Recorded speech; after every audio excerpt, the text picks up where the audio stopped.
Hello everyone, welcome to Civil Step and welcome to the class. So आज की जो आपकी ये क्लास रहेगी that is specially for the CSIR NET Chemical Sciences. As you all know that Chemical Sciences CSIR NET का जो exam है उसके लिए आपका 1 महीना रह गया है. तो अब हम करेंगे PYQs जितना भी पीछे हमसे कवर हो पाएगा हम उन क्वेश्चन पेपर्स को यहाँ पे सॉल्व करने का पूरा ट्राई करेंगे. एंड आई होप कि आप लोगों ने फॉर्म फिल कर दिया होगा और आपकी तैयारी अच्छे से चल रही होगी क्योंकि अप्रॉक्सीमेट देखा जाए तो सिर्फ 1 मंथ बचा है अब एग्ज़ाम के लिए. तो अच्छे से प्रेपरेशन करो ताकि आप लोगों का एग्ज़ाम क्लियर हो जाए. सो स्टार्ट करते हैं अपनी आज की क्लास दैट इज़ जहाँ पे हम 2023 में अभी जून में जो लास्ट टाइम आपका एग्ज़ाम हुआ था उसके यहाँ पे हम PYQs को सॉल्व करेंगे. तो अप्रॉक्सीमेट कुछ क्वेश्चंस हम यहाँ पे करेंगे जितना हो पाएगा आज की क्लास में. बाकी फिर हम करेंगे मैक्सिमम क्वेश्चंस करने का ट्राई करेंगे नेक्स्ट क्लास में. Clear. So this is the part 1 जहाँ पे हम 2023 के प्रीवियस ईयर क्वेश्चंस को यहाँ पे डिस्कस करेंगे. क्लियर. तो स्टार्ट करते हैं अपनी class that is CSIR NET chemical sciences 2023 PYQs को हम यहाँ पे करेंगे. क्लियर है. सो यहाँ पे आपके पास जो फर्स्ट क्वेश्चन है आराम से पहले क्वेश्चन देख लो. मुझे लगता है वैसे तो आप लोगों ने PYQs काफ़ी ज़्यादा सॉल्व किए होंगे बट इसको एक प्रैक्टिस समझ लो कि आपके सामने क्वेश्चन है and you have to solve this question. Clear.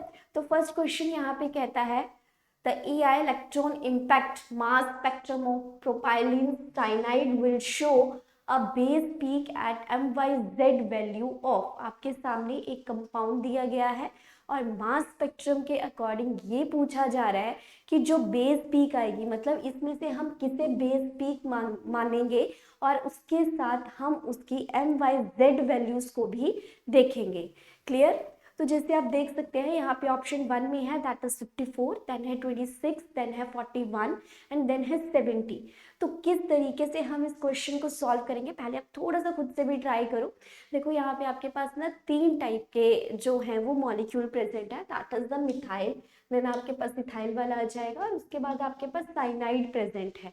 सबसे पहले तो M/Z रेशियो को यहाँ पे हम फाइंड आउट कर लेंगे. क्लियर. तो जैसे अगर मैं मिथाइल की यहाँ इसकी मिथाइल की बात करूँ दैट इज CH3 तो कितना आ जाएगा यहाँ पे 14 आ जाएगा. 12 + 3 दैट इज इक्वल्स टू 14. इसी तरीके से आप CH2 को फाइंड आउट करोगे और नेक्स्ट उसी तरीके से आप साइनाइड के लिए फाइंड आउट करेंगे. तो उस तरीके से हम देखेंगे कि जो बेस पीक है वो अपना मैक्सिमम पॉइंट जो है वो कहाँ पे शो कर रही है. क्लियर. तो जैसे यहाँ पे सही आंसर जो आपका रहेगा दैट इज योर 41. और अगर एक्सप्लेनेशन की मैं बात करूँ तो देखो कैसे हुआ. सबसे पहले हमने किया यहाँ पे ब्रेक डाउन और मिथाइल ग्रुप की बात करूँ so it will become 15. Clear. कैसे आया इधर 12 + 3 दैट इज कितना हो गया 15 हो गया. उसके बाद हमने लिए मिथाइलिन ग्रुप तो यहाँ पे मिथाइलिन ग्रुप में कितना हो जाएगा आपके पास CH2 था. ठीक है. और ये कितने थे ट्वाइस में थे प्रेजेंट तो यहाँ पे आ गया 12 + 2 14. 14 2 से कितना हो गया 28 हो गया. इसी तरीके से साइनाइड की बात करूँ तो यहाँ पे कितना हो जाएगा आपके पास 12 + 14 हो जाएगा. ये कितना हो गया आपके पास 27 हो गया. तो यहाँ तक मुझे लगता है कि आपकी सारी आइंस की वैल्यू को आप कैलकुलेट कर सकते हैं. मिथाइल का हो गया, इथाइल का हो गया. क्लियर. साथ में आपका साइनाइड का यहाँ पे चल गया. और प्रोपाइल आयन की अगर इस पूरे की बात करूँ दैट इज प्रोपाइल आयन की तो वहाँ पे वो कितना आ जाएगा 43 के आसपास आ जाएगा. दैट इज 15 + 14 + 14 कितना हो गया 43 हो गया. सो ये कहता है one of the most stable fragment ion is often the one with the highest intensity. तो जिसके इंटेंसिटी सबसे ज्यादा होगी यहाँ पे साइनाइड क्या है one of the strongest one है. तो वी कैन से दैट कि हम उसको क्या ले लेंगे एक बेस पीक मान के चलेंगे one of the most stable fragment. In this case, the most stable fragment is likely the cyanide with the M/Z value of 27. इस वजह से यहाँ पे जो आपका सही आंसर रहेगा वो क्या रहेगा that is your 27. Clear. So this is all about this question. तो अगर मैं पीछे एक बार जाऊं तो वहां पे सही आंसर जो आपके पास आया था दैट इज द 41. वो किस तरीके से आया क्योंकि यहाँ पे हमें प्रॉपर वैल्यू भी यहाँ पे कैलकुलेट करें दैट इज 43 तो उसी के अप्रॉक्सीमेट अगर लेके चलेंगे तो 41 जो है वो यहाँ पे सही आंसर रहेगा. क्लियर. इसी के साथ अब हम चलेंगे थोड़ा आगे. क्लियर. क्योंकि यहाँ पे कंफ्यूज मत होना मिथाइल भी लिया है इथाइल भी लिया है साथ में प्रॉपर मतलब ये तो पॉसिबल फ्रेगमेंट्स थे इसके आगे, तब जाके हमने कैलकुलेट किए हैं यहाँ पे ये वाली चीजें। ठीक, चलो नेक्स्ट देखते हैं। सो नेक्स्ट क्वेश्चन है the silver salt with the highest solubility product KSP in water is. आपके सामने सिल्वर हेलाइड्स प्रेजेंट है, that is silver iodide, silver chloride, silver fluoride, silver bromide, ये सारे के सारे सॉल्ट आपके पास अवेलेबल हैं। तो यहाँ पे पूछा जा रहा है सबसे ज्यादा हाईएस्ट सॉल्युबिलिटी प्रोडक्ट आपको किस केस में देखने को मिलेगा। क्लियर। अब जैसे हेलाइड आयंस के साइज की बात करूं तो वहां पे क्या होगा, इंक्रीज करेगा डाउन द ग्रुप। क्लियर, जैसे जैसे इंक्रीज करेगा वैसे वैसे बॉन्ड क्या होता जाएगा, वीक होता जाएगा। क्लियर। सो यहाँ पे जो सही आंसर है कि जहाँ पे सबसे ज्यादा सॉल्युबिलिटी प्रोडक्ट लगेगा, एनर्जी ज्यादा लगेगी सॉल्युबिलिटी के लिए, that is the silver fluoride, वहां पे सही आंसर रहेगा। क्लियर। अब ये किस तरीके से हुआ है आप देख सकते हैं। तो ये कहता है for each of these salt as the size of halide ion increases, then क्या होगा, बॉन्ड जो Ag पॉजिटिव के साथ बन रहा है वो वीक होता जाएगा और सॉल्ट आपका क्या होगा, जल्दी सॉल्यूबल हो जाएगा। तो इस तरीके से जो F आयन है वहां पे साइज क्या है, छोटा है, तो वहां पे चीजों को सॉल्यूबल करवाने के लिए ज्यादा एनर्जी देनी पड़ेगी, तो इसीलिए वहां पे KSP वैल्यू का क्या रहेगा, हाईएस्ट सॉल्युबिलिटी प्रोडक्ट आपको देखने को मिलेगा। So therefore among the given options AgF has the highest solubility product in water, so the silver salt with the highest solubility product in water is what, that is silver fluoride. So easy question था ये, और ये क्या था, direct question था। Clear. सो एक बार आप इस क्वेश्चन को देख ले अच्छे से, इसके बाद हम चलेंगे अब अपने नेक्स्ट क्वेश्चन की तरफ। And the next question is this. अब आपके सामने क्या है, यहाँ पे कुछ रेडिकल्स दिए गए हैं आपके पास, दैट इज मिथाइल रेडिकल है, देन आपके पास इथाइल रेडिकल है, देन आपके पास C6H11 वाला रेडिकल है, and they ask the correct order for the relative rates of addition to given compound. ठीक है, साइनाइड का एक ग्रुप है और आपसे ये पूछ रहे हैं कि कौन इसके साथ जो है वो ज्यादा अच्छे से एडिशन रिएक्शन देगा। तो इन शॉर्ट हमने क्या देखना है, रिएक्टिविटी ऑर्डर देखना है किसका, फ्री रेडिकल्स का। तो अगर हमें ये बेस पता है तब भी हम इस क्वेश्चन को कर सकते हैं। और फ्री रेडिकल के केस में किसकी स्टेबिलिटी ज्यादा होती है, जहाँ पे मोर नंबर ऑफ अल्फा हाइड्रोजन्स होंगे वहां पे मोर कॉन्जुगेटेड सिस्टम बनेंगे, और आपके पास वहां पे जो स्टेबिलिटी है वो क्या रहेगी, ज्यादा देखने को मिलेगी। तो यहाँ पे अल्फा हाइड्रोजन आपको किस केस में ज्यादा देखने को मिल रहे हैं, यहाँ देखने को मिल रहे हैं। उसके बाद कहाँ चले जाएंगे, यहाँ पे टोटल 5 है, वहां पे 3 है। सो आई कैन से दैट कि सबसे पहले C, देन आपका B, एंड देन आपका क्या रहेगा, A ऑप्शन रहेगा। सो इस हिसाब से CB ये आपका कौन सा ऑप्शन है, that is the second option is the right one. ठीक है, सेकेंड ऑप्शन जो है वो यहाँ पे क्या रहेगा, बिल्कुल सही आंसर रहेगा। किस तरीके से एक बार देख लो। तो ये कहता है कि जो भी ये रेडिकल्स हैं वो किस तरीके से स्टेबल होते हैं, जब उनके पास क्या प्रेजेंट रहता है, अल्फा हाइड्रोजन। और जितने ज्यादा अल्फा हाइड्रोजन रहेंगे उतने ज्यादा हाइपर कॉन्जुगेशन सिस्टम आपके पास देखने को मिलेगा, और उतनी ही ज्यादा आपके पास क्या रहेगी, रेडिकल स्टेबलाइजेशन रेजोनेंस आपको देखने को मिलेगी। और रेजोनेंस की वजह से जहाँ पे ज्यादा नंबर ऑफ रेजोनेटिंग स्ट्रक्चर्स बनती हैं वहां पे वो चीज क्या होती है, गुड स्टेबलाइजिंग फैक्टर को डिनोट करती है, और इसी वजह से वहां पे उस कंपाउंड को ज्यादा प्रेफरेंस दी जाती है फ्री रेडिकल के केस में। So what you have to remember in this case कि फ्री रेडिकल के रिएक्टिविटी ऑर्डर के बारे में जब हम बात करेंगे, so we have just to check कि कहाँ पे अल्फा हाइड्रोजन आपके ज्यादा नंबर में प्रेजेंट हैं। तो जितने ज्यादा अल्फा हाइड्रोजन्स होंगे उतने ज्यादा रेजोनेटिंग स्ट्रक्चर्स बनेंगे, और उतनी अच्छी हाइपर कॉन्जुगेशन होगी, और उतना अच्छा गुड स्टेबलाइजिंग फैक्टर आपके सामने देखने को मिलेगा। Clear. So this is all about this question. I hope कि वो क्वेश्चन आपका क्लियर हो गया होगा। अब है आपके पास next question, that is the question number 4। और यहाँ पे आपके पास क्वेश्चन है that is the coordination number of cobalt ion in solid, given compound आपके सामने है, and zinc ion in this given solution respectively. कितना रहेगा वो आपसे जस्ट इस बारे में पूछ रहे हैं। तो देखो यहाँ पे आपके पास सही आंसर है, that is your option 2, 4 and 4। अब ये किस तरीके से हुआ, अगर मैं इस कंपाउंड की यहाँ पे बात करूँ तो इसको किस तरीके से लिख सकती हूँ, CH3 हो गया, ठीक है, CO हो गया, Cl आपके पास 4 हो गया इस तरीके से, और बाहर आपका आ गया एक और Cl।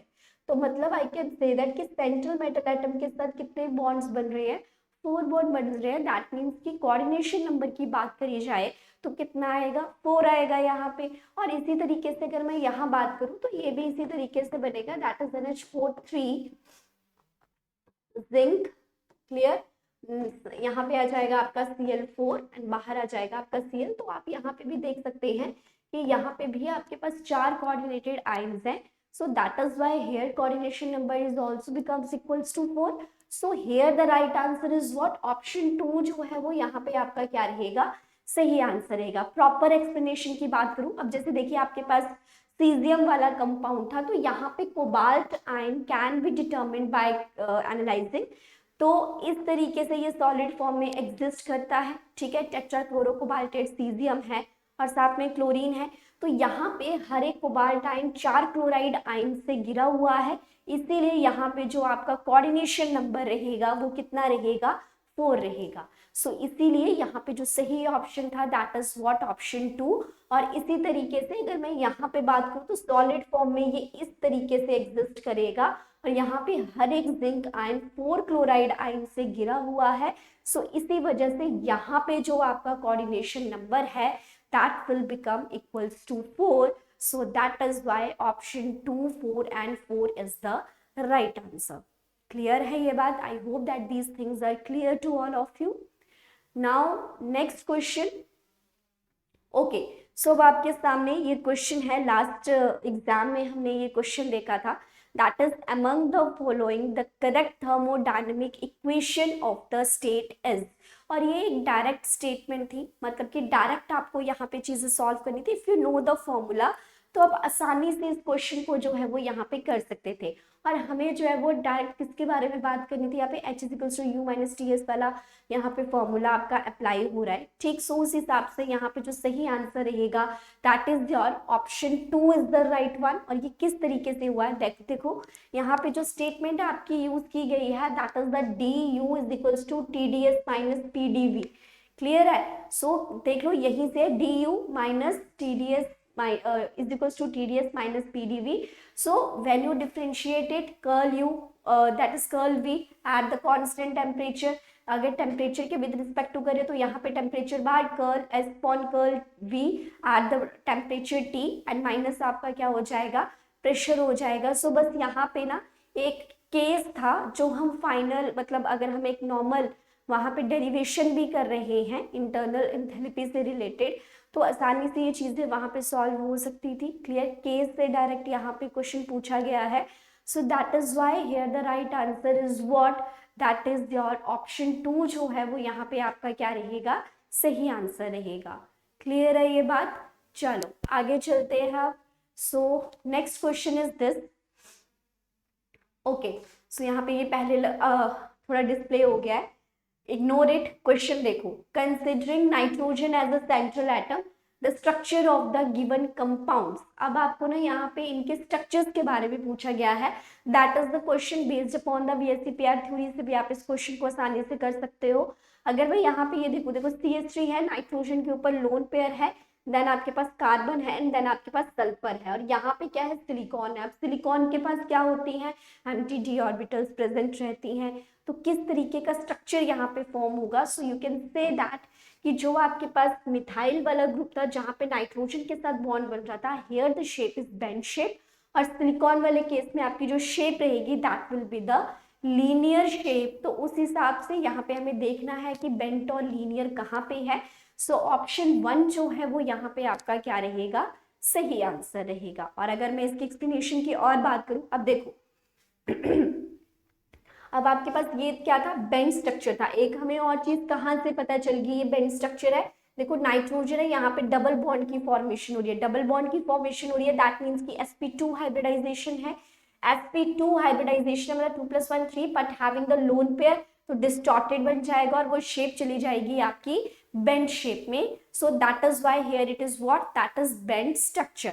और इसी तरीके से मिथाइल वाले ग्रुप में बात करूं तो यहाँ पे सिलिकॉन और नाइट्रोजन के बीच में बॉन्ड बन रहा है, तो यहाँ पे क्या है, सिलिकॉन के पास एम्प्टी ऑर्बिटल्स प्रेजेंट होते हैं, बैक बॉन्डिंग होगी यहाँ पे, and due to back bonding distance between the silicon and carbon decreases and the structure becomes equals to the linear. तो इस हिसाब से सिर्फ due to the back bonding यहाँ पे जो स्ट्रक्चर है वो आपका किस में कन्वर्ट हो जाएगा, लीनियर स्ट्रक्चर्स में। और लीनियर स्ट्रक्चर में जो आपका बॉन्ड एंगल रहता है that is equals to the 180 degree, और जो आपका मिथाइल वाला ग्रुप था वहां पे कितना रहेगा, 142 डिग्री के आसपास देखने को मिलेगा। और ये कहता है कि जो ये सिलिकॉन वाला केस था यहाँ पे बॉन्ड एंगल हो सकता है कि 180 डिग्री के बराबर हो या उससे ज्यादा भी हो।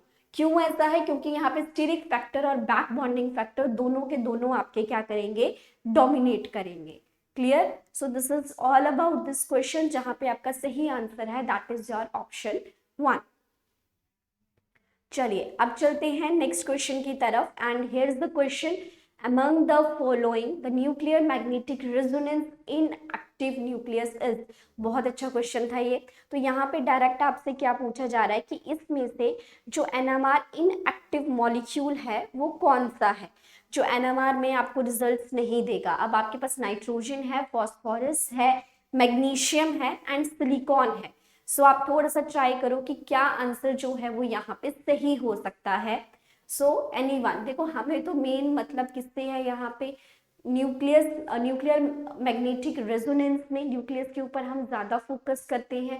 So here the right answer is option 3 that is magnesium, जो है वो आपका NMR इनएक्टिव मॉलिक्यूल है। और ये किस तरीके से, अब आप देखो कि अगर मैं नाइट्रोजन वाले मॉलिक्यूल की बात करती हूँ जहाँ पे एटॉमिक नंबर 7 है और आपका आइसोटोप यहाँ पे है 14 वाला। सो नाइट्रोजन 14 के पास क्या रहता है, has a spin quantum number of 1। यहाँ पे जो spin quantum number की वैल्यू है that is equals to 1, which means it possess a magnetic moment and can undergo the NMR। तो अगर यहाँ पे magnetic moment exist कर रहा है that means कि वो आपका क्या रहेगा, NMR active molecule रहेगा, and therefore 7 नाइट्रोजन 14 आपका क्या है, NMR active molecule है। और इसी तरीके से अगर फॉस्फोरस की बात करी जाए तो यहाँ पे 31 वाला आइसोटोप जो है वो आपका यूज किया जा रहा है, और यहाँ पे जो स्पिन क्वांटम नंबर की वैल्यू रहती है that is equals to 1/2। Yes, 1/2 which indicates the possess of magnetic moment, और ये भी आपका NMR के अंडर हो जाएगा। और इसी तरीके से अगर मैग्नीशियम की बात करूं तो मैग्नीशियम 24 का यूज किया जा रहा है, तो यहाँ पे जो स्पिन क्वांटम नंबर की वैल्यू रहती है दैट बिकम्स इक्वल्स टू 0, वो आपकी हो जाती है 0 के इक्वल। So no magnetic movement, no NMR active, so which means it lacks a magnetic moment, therefore it is an NMR inactive nucleus। और इसी तरीके से अगर सिलिकॉन वाले आयन की बात करी जाए so that is the 29, clear, ऐसे 28 रहता है बट ऐसे यहाँ पे 29 है, तो यहाँ पे क्वांटम नंबर की वैल्यू स्पेसिफिक है। सो दैट मीन्स कि मैग्नेटिक मोमेंट भी यहाँ पे एग्जिस्ट करेगा, और अगर मैग्नेटिक मोमेंट है सो दैट मीन्स कि यहाँ पे ये क्या रहेगा, NMR एक्टिव न्यूक्लियस की फॉर्म में एग्जिस्ट करेगा। सो इसी वजह से यहाँ पे जो NMR इनएक्टिव मॉलिक्यूल था वो कौन सा था, आपका मैग्नीशियम का आइसोटोप। क्लियर? चलिए नेक्स्ट चलते हैं। Question number 8, that is the ground state term and the calculated magnetic movement in Bohr magnetron for d/3 positive ion respectively. Clear? So यहाँ पे अब आपके पास क्या रहेगा, किस तरीके से हम 2s+1 Lj से हम इसको क्या करते हैं, फाइंड आउट करते हैं। F ब्लॉक एलिमेंट से ये बिलोंग करता है। सबसे पहले तो यहाँ पे जो आंसर रहेगा दैट इज योर ऑप्शन 2। अब ये किस तरीके से हुआ यहाँ से भी देख लो, यहाँ पे मैंने ये सारा चार्ट लगा दिया था ताकि आप लोगों को प्रॉब्लम ना हो। सो अगर dy की बात करी जाए तो यहाँ पे 4Fn है, मतलब कि F9 सिस्टम आपके पास एग्जिस्ट कर रहा है। So when you calculate all these things 2s+1 Lj, तो आपके पास 6H15/2 टर्म जो है वो देखने को मिलेगी। सो यहाँ से एक बात तो क्लियर थी कि ऑप्शन 1 या 2 में से एक सही है, तो ऑप्शन 2 यहाँ पे सही था। बाकी की चीजें कैलकुलेट करते हैं अब आगे। देखो क्या था, 4F9 था, 1 2 3 4 5 6 7 8 9, क्योंकि -3 से +3 तक जाएगी यहाँ पे। क्लियर? तो अनपेड इलेक्ट्रॉन्स यहाँ पे कितने बच गए हैं, दैट इज 5। और जब आप प्रॉपर यहाँ पे वैल्यू निकालोगे जे सिस्टम से, that is 2s+1 2s into s+1 उस फॉर्मूला से, तो आप यहाँ पे देखोगे आपके पास एक पर्टिकुलर वैल्यू आएगी। सो ये कहता है greater than half filled for a shell, so the value with the highest chain lies lowest in the energy, so that is why 6H15/2 जो है वो आपको यहाँ पे वैल्यू देखने को मिलेगी, और अनपेड इलेक्ट्रॉन यहाँ पे 5 है, सो यू कैन कैलकुलेट, आपके पास आंसर जो है वो √10 × 10 + 2 से जो है वो आउट हो जाएगा। यहाँ पे मेन जो था वो आपका ग्राउंड टर्म सिंबल था, जहाँ पे S की वैल्यू आपके पास क्या आ रही है, देखो 5 अनपेड इलेक्ट्रॉन्स है, 5 है तो मतलब 1/2 भी रहेगा, तो 5/2 बन गया। L की वैल्यू कितनी हो जाती है, summation of ML that is total 5। J की value you can calculate 2s+1 L J रहता है, J जो है वो आपका रहता है L+S या फिर L-S आपका रहेगा, ठीक है। तो या तो आप 5 + 5/2 कर लो या 5 - 5/2 कर लो, आपके पास आंसर आ जाएगा। सो इसी तरीके से जब आप 2s+1 को फाइंड आउट करोगे इट विल बिकम 6, और 6 में आपके पास क्या रहता है, दैट इज H, तो यहाँ पे आ गया है 6H15/2 जो है वो आपको आंसर वहां पे देखने को मिलेगा। क्लियर। चलिए नेक्स्ट क्वेश्चन। अब देखो इन क्वेश्चन से हमें इतना तो समझ में आ गया कि टर्म सिंबल्स जो हैं वो एग्जाम पॉइंट ऑफ व्यू से बहुत ज्यादा इंपॉर्टेंट है। स्ट्रक्चर्स के बारे में क्वेश्चन जो है वो आपको देखने को मिलता है। Spectroscopy is one of the most important topic for upcoming exams that is related to the chemistry. Clear. अब चलेंगे नेक्स्ट क्वेश्चन की तरफ, जहां पे क्वेश्चन पूछा जा रहा है, in the process of desulphurisation of flue gas sulfur dioxide is passed through an absorber containing slaked lime in the presence of oxygen. The final product is, अब आप ना यहाँ पे फ्लू गैस की क्या कर रहे हो, डीसल्फराइजेशन कर रहे हो, तो सल्फर डाइऑक्साइड को पास करवाया जा रहा है कैसे, कंटेनर से जहाँ पे स्लेक्ड लाइम प्रेजेंट है और साथ में ऑक्सीजन प्रेजेंट है। तो यहाँ पे सिंपल क्वेश्चन ये है कि फाइनल प्रोडक्ट कौन सा आपका फॉर्म होगा, तो स्लेक्ड लाइम है मतलब कि कैल्शियम हाइड्रोक्साइड आपका ऑलरेडी प्रेजेंट है, ठीक। सो यहाँ पे जो आपका सही आंसर रहेगा दैट इज ऑप्शन 3, जिप्सम की फॉर्मेशन यहाँ पे देखने को मिलेगी। तो आप देख सकते हैं कि कैल्शियम कार्बोनेट था, फ्लू गैस, देखो CaCO3 + SO2 is known as what, that is flue gas, ठीक। आपने वाटर में डिसॉल्व किया, आपके पास क्या बन गया, POP sorry this not PAP, this is calcium sulphide half H2O + carbon dioxide, और फर्दर जब आप इसकी ऑक्सीडेशन करोगे आपके पास क्या बन जाएगा, कैल्शियम सल्फेट बन जाएगा। तो मतलब आपने सल्फर डाइऑक्साइड को यहाँ से रिमूव कर दिया, जब रिमूव आपने कर दिया तो एंड में जो आपके पास प्रोडक्ट आया that is calcium sulphate with 2 molecules of water. Clear. So this question is also important one. So यहाँ पे जो आपके पास सही आंसर है that is what, option 3 is the right one. और फ्लू गैस आपके पास क्या रहती है, that is calcium carbonate + sulphur dioxide. चलिए नेक्स्ट चलते हैं। अब है आपका question number 10, that is your last question of today's class, that is the pair of complexes ion that does not obey the 18 electron rule is, कि कौन सा ion है या कौन सा सिस्टम है जो यहाँ पे 18 इलेक्ट्रॉन रूल को फॉलो नहीं कर रहा है।